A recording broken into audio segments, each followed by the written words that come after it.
of so we're going to look at statement 15 of chapter 2, the very last statement. So this statement says, even to a single realm, countless Buddhas come. Even to a single realm, countless Buddhas come. So this statement was apparently made by Jigten Sumgen in response to some people holding the idea, some of his disciples talking about these ideas that says that people claim that not more than one single Buddha arises in a single Buddha field. So that not more than one single Buddha arises in a single Buddha field. So what that means is that it says that there's this view that says in any realm of existence, and then when the Buddha is present in that realm of existence, then that realm of existence, you could call it a Buddha field. Ordinarily, if there were no Buddhas present, then this is just kind of an ordinary world that is the result of the karmas of sentient beings that live in this world. When the Buddha appears during that time, then you can say that at that moment, at that time, for as long as the Buddha is active and present, that becomes a Buddha field, meaning the field, the plane, the field of the Buddha's activities. So we call it a Buddha field. So here it says, the view is that in any Buddha field, only one Buddha appears at a time.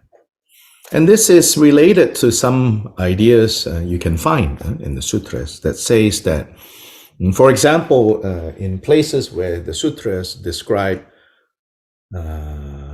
how amazing, how great, how wonderful, how special, how extraordinary, how unimaginable it is to have a Buddha being present in the world. In those sutras, when they talk about that, they emphasize that sentient beings need such good karma in order to have a Buddha appear in the time that when they are alive.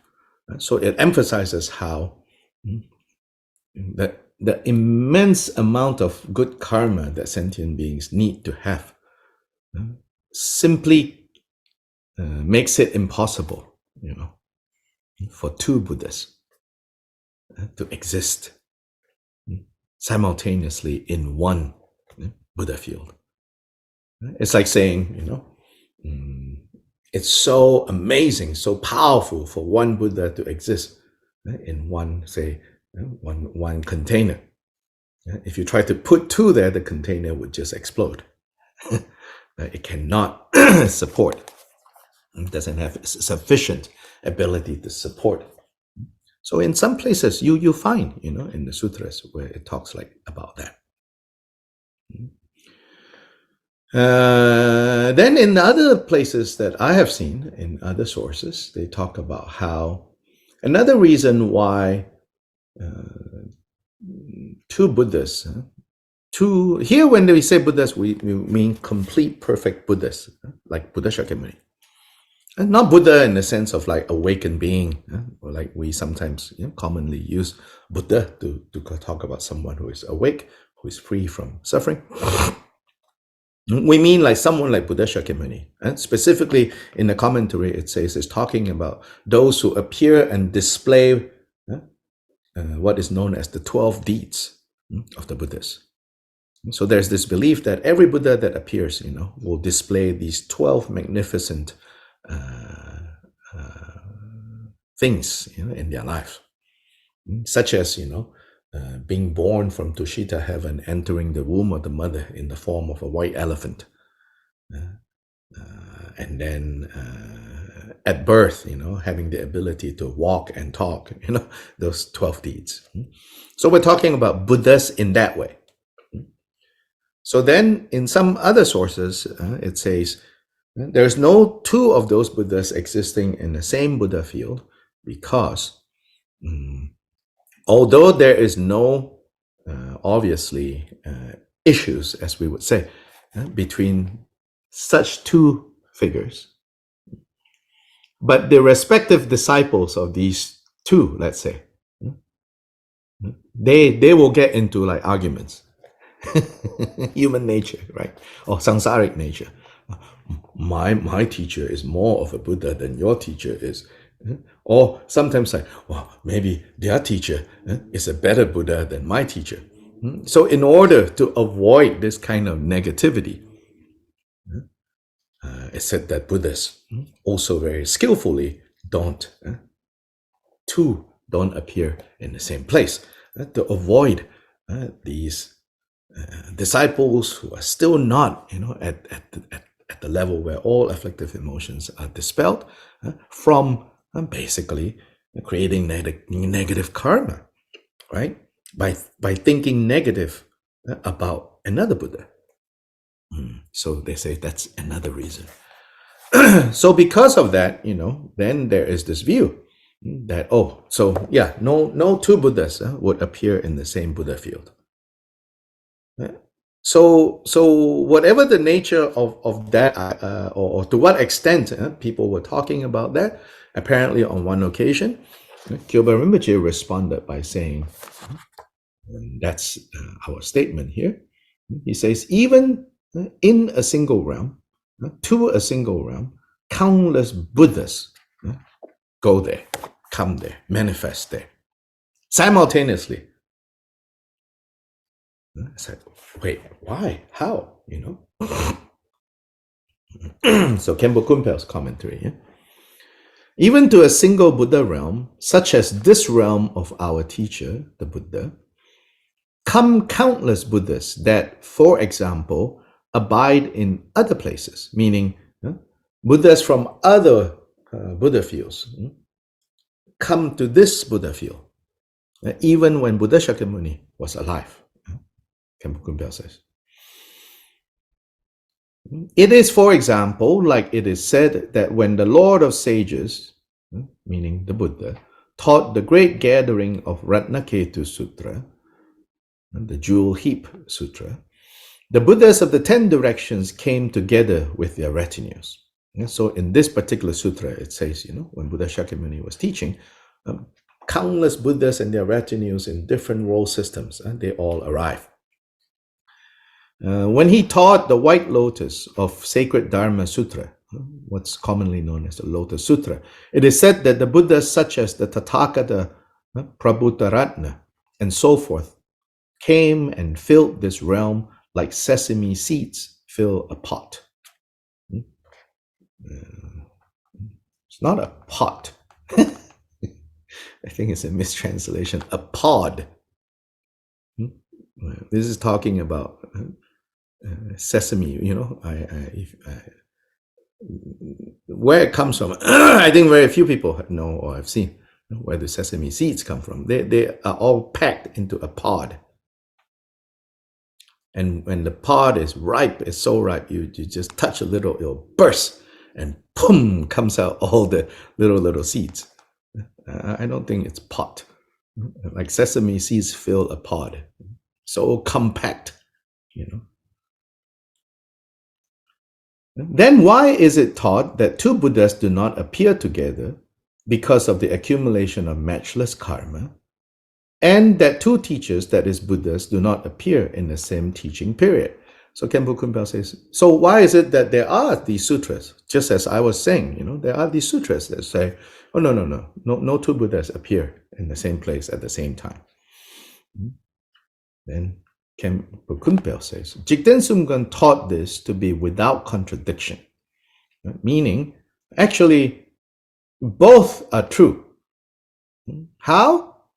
Considering the fact that in such a realm, two Buddhas who explain the fundamental precepts, abide continuously, and perfectly perform the 12 deeds do not attain Buddhahood in Bodh Gaya in the same period. Okay, I don't know what the original Tibetan is. It's a little bit hard to understand, yeah? So it says that, basically it says, Jigten Sungkwan says, there's no contradiction between these, the more general view. No two Buddhas appear in the same Buddha field. And yet, many instances saying how when Buddha Shakyamuni was teaching this sutra or teaching that sutra, countless Buddhas appear.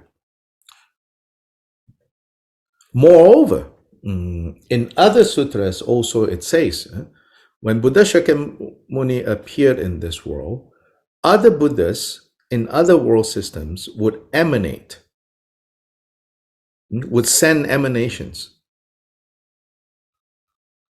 And these emanations will turn up in Buddha Shakyamuni's life to provide the conditions for Buddha Shakyamuni to teach this teaching or to give that practice. In other words, there's also this idea that other Buddhas would emanate in the form of in other commentaries they say, they might appear as the Buddha's father, appear as the Buddha's mother, appear as the Buddha's nephew, appear as the Buddha's great disciples, or even appear as those who seemingly were opposed to the Buddha. And the purpose is to provide the necessary causes and conditions for particular teachings, particular instruction, particular guidance to be given. So Jigten Sungkwan says that, no doubt, that happens. So when the sutra says no two Buddhas appear in the same Buddha field, is talking about no two Buddhas would appear simultaneously, not more than one, in other words, would appear where they display the 12 deeds from beginning to end. So in Buddha Shakyamuni's time, only Buddha Shakyamuni did that.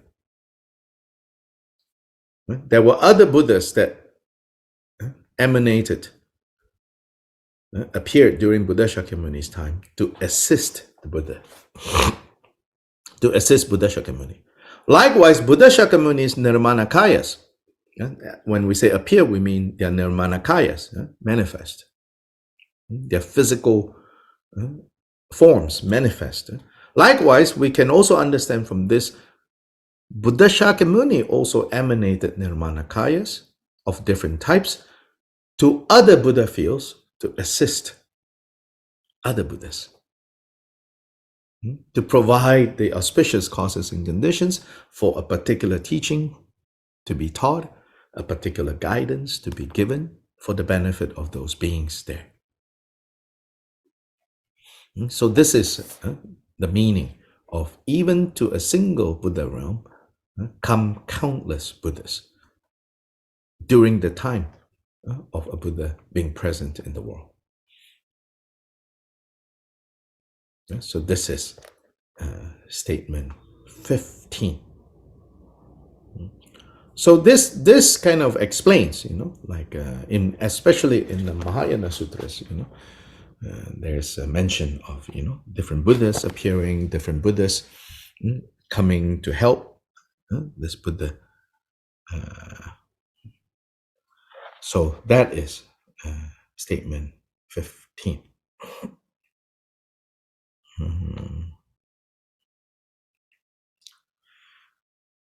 Now, chapter 3. Chapter 3 is the chapter, begins the next 3 chapters are basically the 3 sets of vows, beginning with the individual liberation vows, the bodhisattva trainings, the bodhisattva discipline, and the samayas of secret mantra. So the precepts of the individual liberation, of which, generally speaking, there are 7 types of individual liberation vows. More and more kind of extensive coverage, so to say, if we speak in terms of insurance. More and more extensive coverage that you can subscribe to. So the fully ordained monks and nuns have total coverage. So that offers maximum protection. But then many of us are, oh no, I don't want to live like that. I don't want to take that. I want to live more dangerously.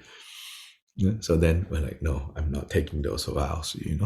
I want to live more dangerously. And so don't be confused. If we meet those circumstances, the suffering will still arise, whether we have taken the vows or not. But these 7 sets, so fully ordained monk and nun are 2. Novice monk and nun, 2 more, that's 4. And then layman, lay women, 2, and that's 6. Yeah. It's not like necessarily 6 sets of different vows, because the layman, lay women is essentially the five precepts, we call it. Same, whether male or female. Here, when they say 7, it means there are 7 types of groupings of individuals. Then there's the final type is called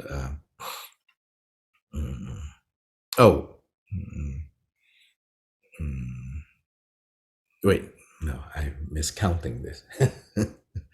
Monks, nuns, 7 says 7. Yeah. So layman, laywomen, and then probationary nun. So when a novice nun becomes a full ordained nun, there is a period of time called a probationary. So altogether there are 7. And so that's like the specifics of the 7 sets of the individual liberation vows. But here in this chapter, Kyopa doesn't address specific details of these 7. More, just like in the chapter on the Bodhisattva training, he doesn't address like all the this you should do, this you should not do. And also in the chapter on secret mantra, he doesn't say, this you should do, this you should not do. But more the overall understanding that we should have pertaining to this issue of individual liberation vows. So this is the content of chapter 3.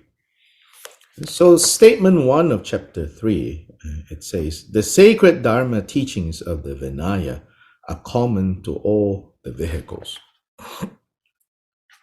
So here, Kyoba Rinpoche in this statement basically says, as for the individual liberation vows found in the Vinaya. Vinaya is, remember the 3 baskets? The collection of the Vinaya, the collection of the sutras, and the collection of the Abhidharma, the further Dharma, the higher Dharma. These are the 3 collected texts pertaining to these 3 topics.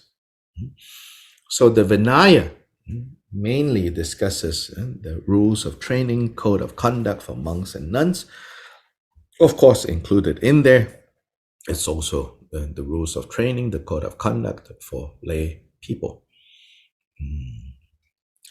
So here, Kyopa says, this individual liberation vows, what is taught there, the sacred Dharma teachings that are found in the Vinaya, even though more explicitly they are addressing the code of conduct of monks and nuns, right?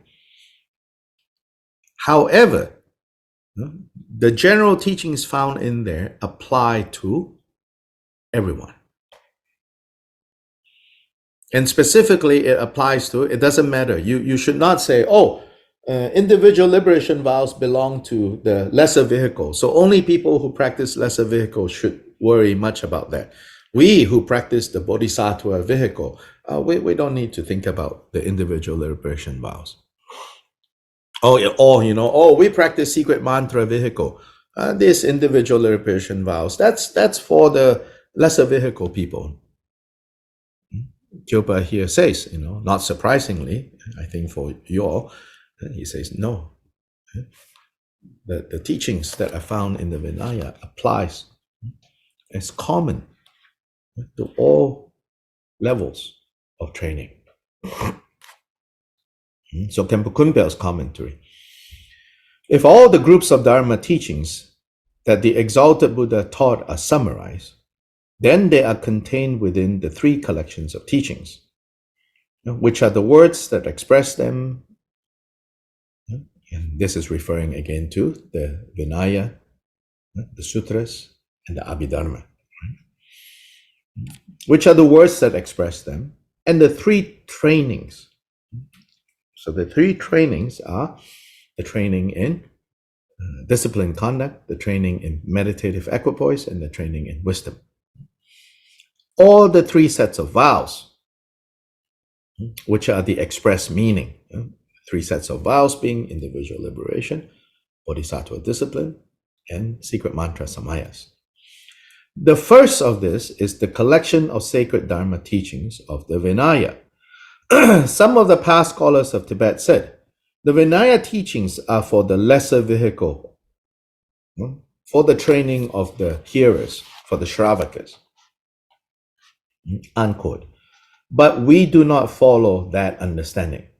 Here in our system, the collection of the sacred Dharma teachings of the Vinaya are common to all the vehicles. This is because its topic is the superior training in disciplined conduct. And what is that? That is the cause or the foundation for attaining, one, for attaining the support for the path, which is the freedom and advantages of the higher realms. Two, the path itself, which is the qualities of the authoritative scriptures and realization of the three vehicles. And three, for the fruition of perfecting the path. And so Khenpo Kunpal says, what is taught in the Vinaya, in the individual liberation vows, pertains to the ground, the path, and the fruition. It forms the path because when you practice the individual liberation vows of the Vinaya, you gain the freedoms and advantages of the higher realms rather than getting stuck in the lower realms where you don't even have any leisure, you don't have any ability, you don't have any even inclination to think about being free from samsara. So on the level of supporting conducive environment, we don't get a conducive environment accidentally. That we have a conducive environment to practice the Dharma is when we know how to keep creating negative karma. And the most immediate way of avoiding the creation of negative karma is to practice the individual liberation vows. Then the path itself, the practice itself is to use the individual liberation vows to allow the qualities of the that are taught in the scriptures to arise, all the realizations of the three vehicles. And finally, the result is really when we gain the result of Buddha that we practice the individual liberation vows perfectly. So the reason is also expressed in the divisions of the Vinaya. A quote, according to how it is in this world, the root of the tree is principle, since it is the basis for both the growth and the preservation. Likewise, the cause and root of all the groups of the sacred Dharma teachings is taught to be the Vinaya. And it is said, whichever awakening Buddhas and self-realized Buddhas attain, and the qualities possessed by the beings, arhats, and so forth, who are pure disciples of the Buddha, the cause for all this is taught to be the Vinaya. The qualities of the individual practicing on the path are also increased by this discipline. It is said in the sutras that compared to offering divine food and clothing to all sentient beings each day for as many eons as there are grains of sand in the Ganga river, immeasurably more merit is produced by giving one ball of barley dough to a person holding the lay vows, and so forth. Okay? So even the lay vows, how much more if they hold more vows? It is said that the merit gradually increases more and more exponentially when one gives to those who can be classified as fully ordained ones who practice the Dharma, to someone on the four levels of fruition of the listeners, to a self-realized Buddha, and finally to a Buddha. So this merit increases exponentially.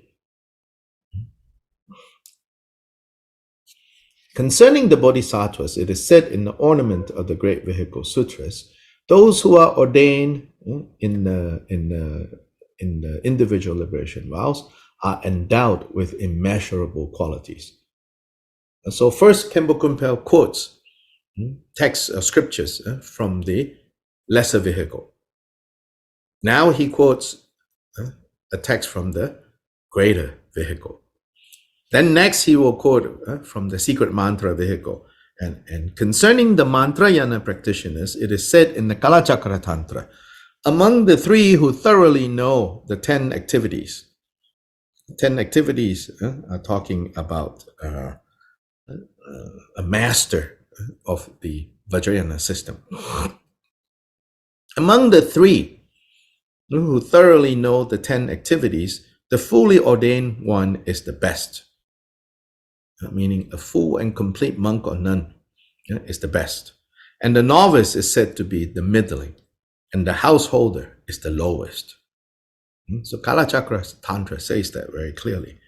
For this reason, and since the rules concerning killing, alcohol, and so on are tighter, more strict for the higher vehicles than the lower, the Vinaya should be known as the common training for all three vehicles. So this is the first statement of chapter 3.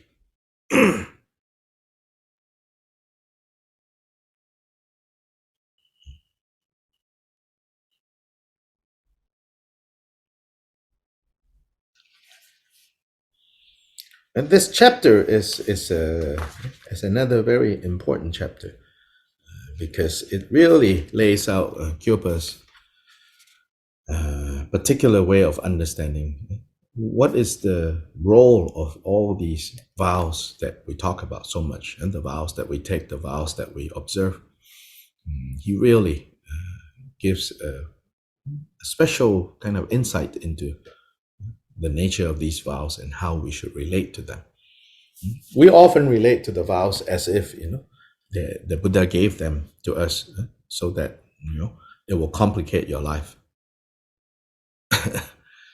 Actually, it's only a complication to our lives because we have been indoctrinated to believe that the complicated lives that we live now is the normal one. Whereas if we relate to all these vows as basically the Buddha showing us how to simplify our lives, to simplify. So choosing the vows is to choose simplicity. It's about choosing simplicity. I know it's kind of hard to kind of see, like what, choosing simplicity when you have to memorize, if you're a monk, 250 do's and don'ts. Yes, on the surface, it looks like it's not choosing simplicity, but it is. And we'll see how, it's about choosing simplicity. So today we will stop here. And I said, next week we're not meeting, but you can always, do the sang, and then maybe review what we have covered so far, or just take a week off. Take a week off with intention. Try to do it with good intention, as in I take a break off, I then become more eager to continue. So then it's not based on just completely, I don't know, I'm lazy, but rather I if I take a week off, then I will look forward to when we restart again.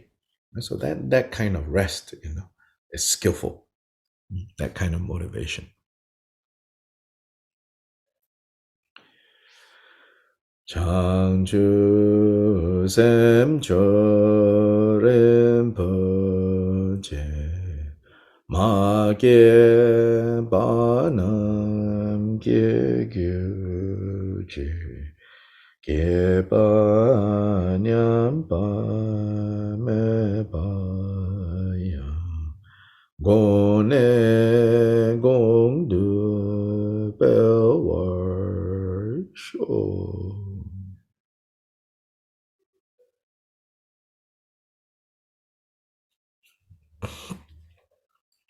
Okay, ta-ta, everyone. Thank you. Thank you. Thank you. Have a good trip. Gracias. Safe travels. Gracias. Ta-ta. Feliz viaje.